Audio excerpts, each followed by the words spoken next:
Hey guys, welcome back to the channel. Today we have to get moving with the jujube. It's ready, not ready to eat, ready to cover. Actually, it's more than ready. Should have been covered maybe a week or two ago. Look, right? That's big enough for the. And by the way, we're doing it for the fruit fly. The fruit fly. That's pretty ready for a fruit fly to attack. But they're hard. They're not soft. They get softer. The fruit fly doesn't get in until they're sort of soft. Now they're still kind of rock hard.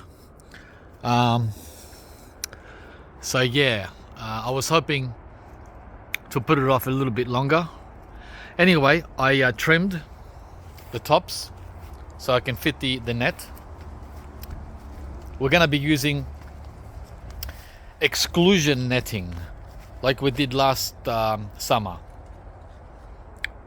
So it's a mammoth operation, but it's got to be done, guys. Unfortunately, we never had this problem in the last 10 years, believe it or not. But now it's a reality. Fruit fly is with us here in Melbourne, alas. Not something that I enjoy doing, but it's got to be done. Oh, did you hear that bird? I scared him. So, wow, it's a big one. Big net. Let's see the biggest one I've got. Hang on.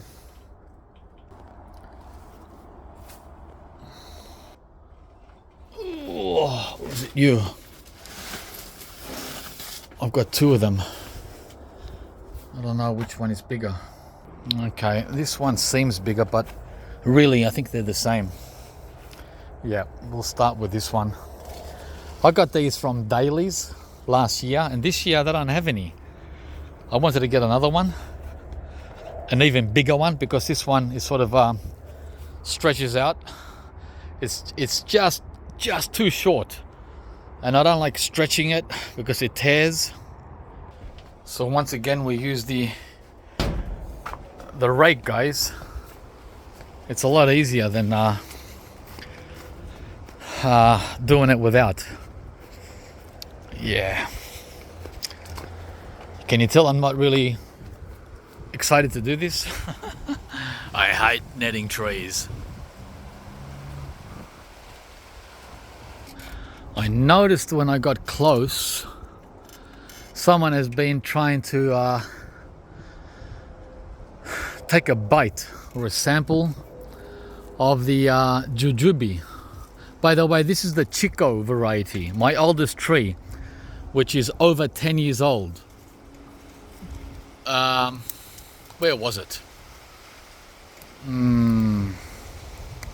Wow.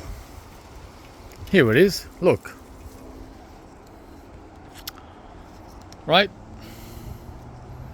Someone's taken a bite already. Dang. And there's another one. What the heck? And another one. Gee, it's not just the fruit fly. It's also the critters, the birds. Oh man, there's a lot. That one too. And there's another one. Alright guys, as you can see, I have to do this anyway, whether it's fruit fly or not. Because, and here's another one, it's a big bite. Damn. Look at that.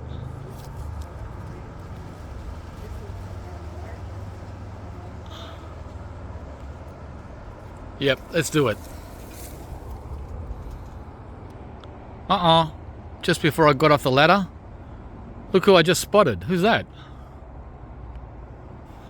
Could he be the reason why I'm here today? Oh, look how he's digging. His left and right is using like a screwdriver. See how they get in, guys? Now that's not a Queensland fruit fly. That's the island fly, right? If I'm not mistaken. Let me see if I can turn without disturbing him.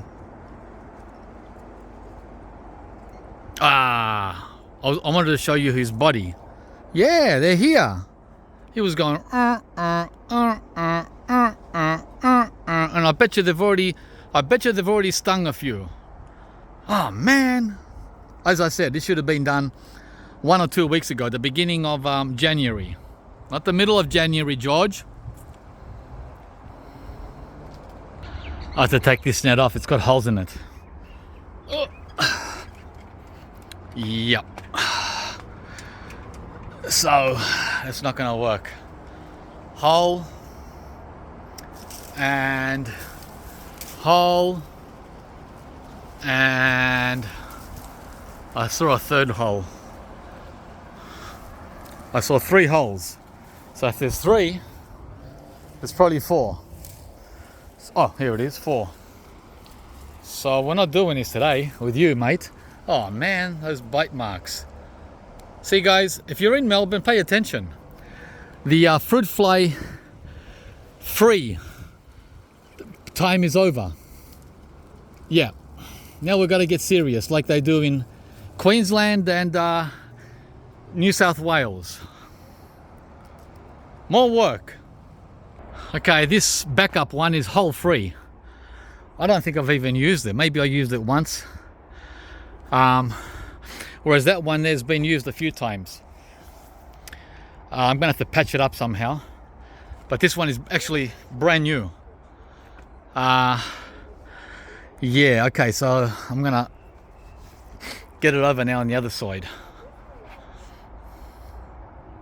Okay, it's on. It's so easy with the rake. Forget about it without the rake. You'll be there for an hour getting all scratched up and torn up. Pain-free. A broken rake. Okay, so as you can see, it falls short, even though I trimmed the top. By the way, the tree was up to here. It was another meter tall before I trimmed it. I didn't show you what it was like before the trim. So that definitely needed to be trimmed off. They were all new shoots for next year. I took them off and made a flathead. So yeah, it's a meter too short. Oh man, we can still manage, but I just don't like tugging, pulling. Of course, I can use another net underneath. I've got smaller nets in the shed, exclusion nets like this that are only like 2 by 2 or 3 by 3. So I can just tie this up on the 4 sides and then wrap another small net under it. And that way, when we get in, I just have to undo the bottom net. Yeah, instead of tugging on this one each time. Come on, dailies, get some inventory in stock. I've been waiting for like 3 months, but they've been out of stock. How can they be out of stock in summer? They've only got the little ones, the little nets. Oh boy, it looks like my other nets are in use. Oh, can't use them. There's one. These are fruit fly exclusion nets on the apple. That's a little one. On a dwarf here, 2 by 2, and there's a 4 by 4 on more apples. So I gotta get some new nets. And over there, oh wow, I've got a lot, don't I? Over there I've got the dwarf peaches, and at the end there I've got the figs. Oh man, I need more nets. Yeah guys, it's a constant job, constant work. So keep this in mind. I advise you to think about everything that's involved. It's not just let's plant a tree and have a party. Well, if you're in Tasmania, I guess it would be a lot easier. Unless you got birds. Oh, the birds. Don't forget the birds. Yeah, so I've got a lot of other nets in the shed, but they're all bird nets and the fruit fly can get in. So What I have to do now is either use this net here, this exclusion net with its holes, temporary underneath, right, as a patch, until I go to Bunnings, because Bunnings has the 4x4 net, hundreds of them. That one there on the apple, that's perfect size to go under here, right? 4x4. This is 6x6. What I need here is 10x10 to cover this properly. A 10x10 net, which Dailies has, but they're out of stock. 10x8 or 10x10, I can't remember. Anyway, guys, yeah, that's what we're doing here. And then I got to cover the lee. The lees are ripening too. Right, this is my second largest jujube, and I see some fatties. I see some fatties up there, and I wouldn't be surprised if they've taken chunks out of those. I can't see up there, it's too high. Oh, there you go, there's even fatter ones there. Wow, they're like olives. So these has to be covered ASAP. ASAP. And in there too, there's a fatty. I just haven't had time to come out here, guys, and look at everything. Where are you? I'm just too busy. Too busy. And then we have the Shangshi Li, which is a little behind, which is good. Except up here, they're getting big. So I need a 4x4. That might be too large, but 4x4 net for that one, and a 4x4 to go under the Chico. Yeah, I'm just going to do the best I can for tonight, and then go to Bunnings tomorrow and close it up. Okay, 20 clamps later, and we're kind of done, right?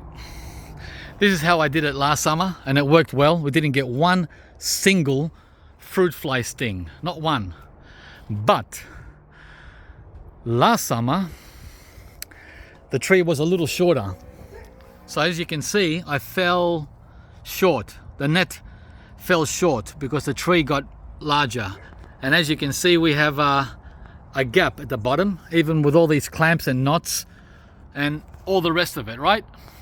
So I still need to get something under here to be 100% guaranteed of no intrusion. Like I said, I have to go to Bunnings. Bunnings is Australia's Home Depot, guys. Okay. What would we do without Home Depot?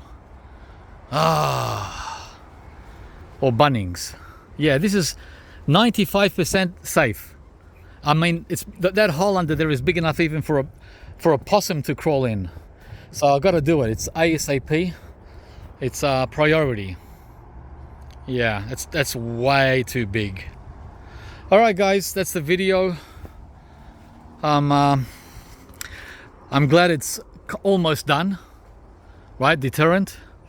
And I picked a day. Let's see, what day did I pick? I picked a day where the temperature was 21. What the heck? 21 in midsummer? Yes, guys, 21 in midsummer. That's why we love Melbourne, because one day it's 32 and the next day it's 20. Last night we slept like babies. No air conditioning in the middle of summer. It got down to 13 Celsius, 13.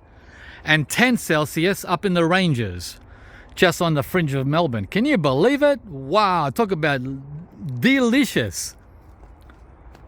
Whereas on the Gold Coast and in Gympie, they were sleeping with 27 Celsius last night. Guys, come on. Torture, unless you have air conditioning, yeah. Sleep with air conditioning. All right, I've digressed again. I've gone off topic. Here's my jamun. My jambulan. And by the way, it's going to be 32 degrees for the next 5 days here. And then it's going to be down to 21 again at the end of our 5-day heat wave. Well, not a heat wave, but you know, summer break. We love it.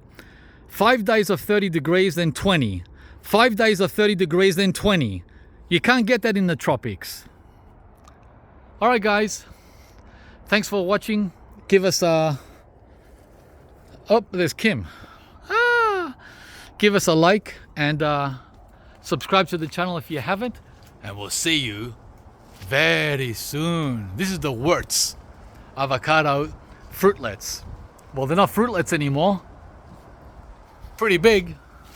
I saw two, like, strange things. A bee that was as big as a helicopter. Uh-huh. And some kind of moth over here. I think she's exaggerating there. A bee the size of a helicopter. Bye, guys.